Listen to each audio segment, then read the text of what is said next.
Paano mo nasimulan yung business mo dito sa UAE? Ano yung kwento behind of Off the Hook?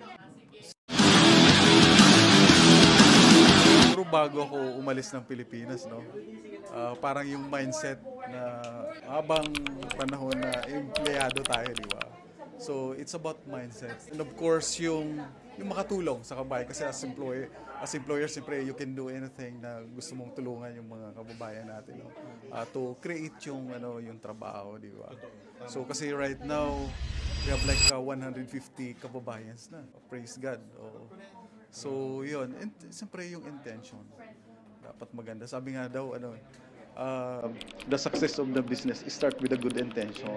Ano yung pwede mong ibigay na advice sa mga nangangarap na magnegosyo dito sa abroad?